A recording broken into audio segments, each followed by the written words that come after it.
Désormais, on le voit bien à travers plusieurs épisodes, dont celui du Lubrizol, dont on va dire un mot dans quelques instants, la communication peut elle-même rétroagir sur l'action. C'est-à-dire que ce qu'on dit peut avoir des effets sur le comportement des citoyens et donc ensuite sur ce qu'il faut faire de plus ou de moins. La force d'esprit, c'est aussi d'agir sur des territoires, de connaître les acteurs du territoire, d'accroître la diffusion de l'information pour tous les publics, donc que ce soit par le biais de conférences, que ce soit par le biais de plateformes, de nos sites internet. Les S3 pays donc œuvrent dans 3 dimensions.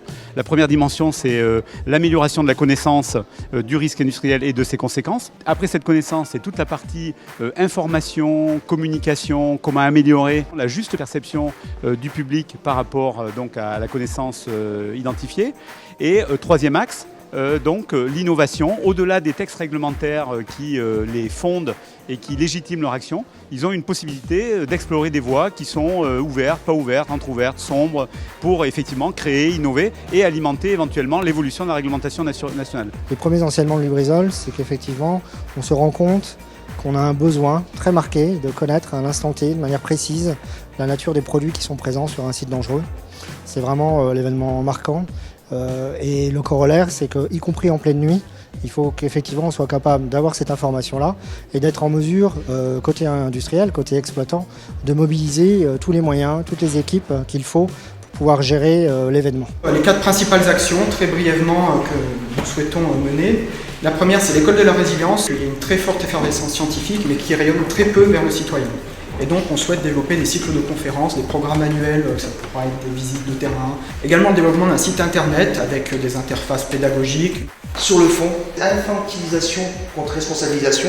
Il y a un mot magique que j'ai entendu ce matin qui disait que l'utilisation des élus locaux est importante parce que ça permet de rassurer la population.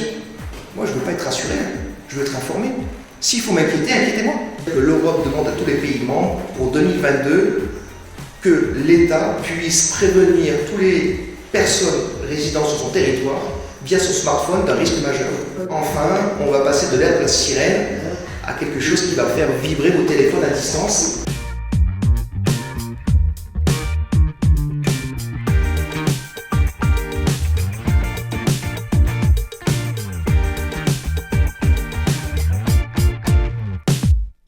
La plupart du temps, on fonctionne par appel à projet. L'économie circulaire, vous le savez, c'est 3 grands piliers. C'est l'offre économique, comment on agit sur l'offre économique. Deuxième pilier, comment on agit sur la demande.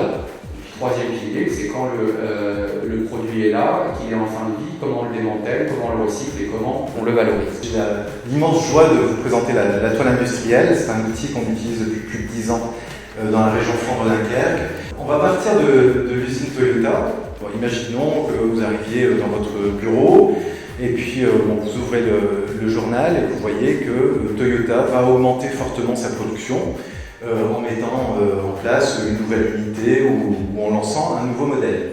Est-ce que cette augmentation de production aura un impact sur mon écosystème dunkerquois? C'est pas compliqué, c'est comme un plan de métro, il suffit de suivre les lignes.